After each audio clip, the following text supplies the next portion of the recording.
என்னடா இது பிஸ்னஸ் மயிர் வளரவே மாட்டேங்குது அப்படின்னு ஆதங்கப்படுற நிறைய பேருக்கு நடுவில் மயிரை வச்சு பிஸ்னஸ் பண்ணி வளர்ந்த பல பேர் இருக்க தான் செய்கிறாங்க. அண்ட் இப்போது 100 கிராம் தலைமுடி 200 ரூபாய்க்கு வாங்கிக்கிறாங்க.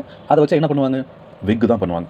ஸோ விக் முதல்ல விக்கு எப்போ புழக்கத்தில் இருந்தது கண்டுபிடிச்சாங்க அப்படின்னு ஒரு தோராயமான ரேஞ்ச் சொன்னால் கிபி 3400 ஏசு பிறக்கிறதுக்கு 3400 வருஷத்துக்கு முன்னாடியும் விக்கெல்லாம் யூஸ் பண்ணியிருக்காங்க. அப்போ அந்த விக்கை எப்படி கண்டுபிடிச்சிருப்பாங்க, அந்த கண்டுபிடிக்கிறதுக்கு எத்தனை வருஷம் எடுத்திருப்பாங்க அப்படிங்கிறத யோசிச்சுக்கோங்க. கிபி 3400 ஈஜிப்டில் தான் அதிகப்படியான விக்குகளை பயன்படுத்திருக்காங்க முதல்ல அப்படின்னு கண்டுபிடிச்சிருக்காங்க. அதுக்கு முன்னாடி நிறைய பேர் பயன்படுத்தியிருக்கலாம், அதுக்கான ஆதாரங்கள் கிடைக்காம இருந்திருக்கலாம். கிடைச்சிருக்கிற தகவல் படி ஈஜிப்சியர்கள், அதாவது பெரிய பணக்காரங்க, ராஜவம்சத்தை சேர்ந்தவங்க, அதிகாரத்தில் இருந்தவங்க, அவங்க எல்லாம் விக்குகளை பயன்படுத்துறத ஒரு பெரிய கௌரவ அந்தஸ்தாக நினைச்சிருக்காங்க.